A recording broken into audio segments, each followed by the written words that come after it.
Okay? So the stroke, the cells can't get oxygen, and so edema, an excess accumulation of fluid occurs because the blood-brain barrier has broken down. So it's like either if there's a hemorrhage, the blood-brain barrier has broken down, or if it's blocked, there's a blood-brain barrier. So now you've got a problem with the blood. Because you saw that, if you remember that picture with all the different capillaries and things, you're going to have this big accumulation of fluid. The glial cells will proliferate, so you'll start having lots of glial cell proliferation. Neurons are overstimulated and die. So the use of the drugs tissue plasminogen activator this is what it's going to do, is it's going to break up the blood clot. So if once they evaluate the person and they've determined that this is an ischemic stroke, then they give them this drug, the tissue plasminogen activator. They call it a TPA. It's going to break up the blood clot, and you want to get it done sooner than later. Here's one more thing is, a lot of people think, oh, they had a stroke, let's warm them up, let's make sure that they're warm. But actually, no. The research shows that cooling them improves the survival and long-term functioning, okay, because cooling their head would constrict the blood vessels, and so that would help with some of the problems that's going on. Also, cooling the head decreases the rate of the firing, because if you went back to this slide, it says neurons are overstimulated and died. So by cooling the temperature, actually it decreases the overstimulation. So here's a person with an ice pack around her head and an ice pack on her body. They actually have some helmets that are specially made to cool them. So if you can try to remember this, if you think someone's having a stroke, definitely don't try to warm them up. Try to keep them as cool as possible. Okay, tissue plasminogen activator is recommended for ischemic stroke, but it is not recommended for hemorrhage because it's breaking up the blood clots. It's kind of thinning the blood. So with a hemorrhage, you've got way too much blood in the brain anyway. You don't want more and more blood coming in there and spilling.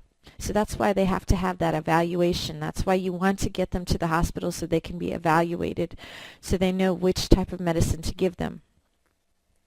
The penumbra is the region that surrounds the immediate damage. So you got damage because those cells couldn't get oxygen. But then you've got a problem with the area around the damaged area.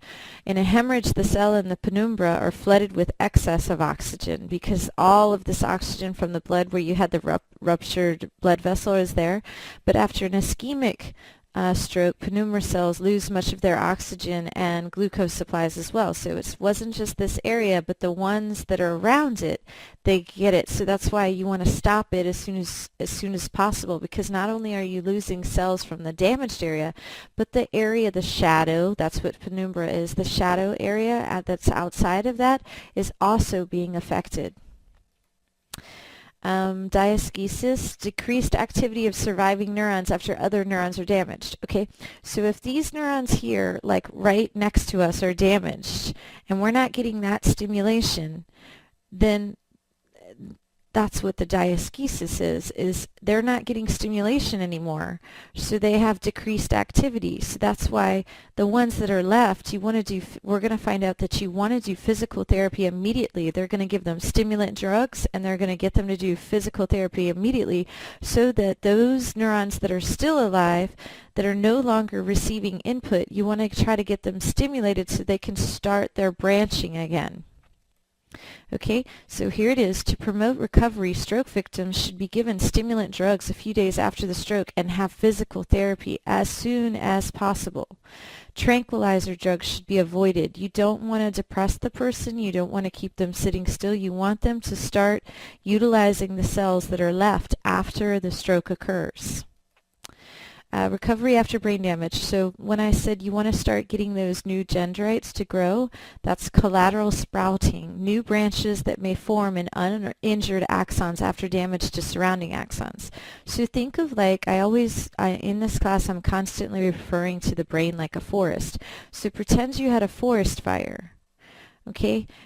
All that area is dry. Think of the dry, so those trees that are left, it would be good to water them so that they can start taking up the empty spaces of all the damaged trees that were burned by the fire. So now that those trees have burned to the ground, the trees that are left can now fill in the spaces by branching out in those empty spaces. Okay, so that was my lecture on stroke. I want to talk about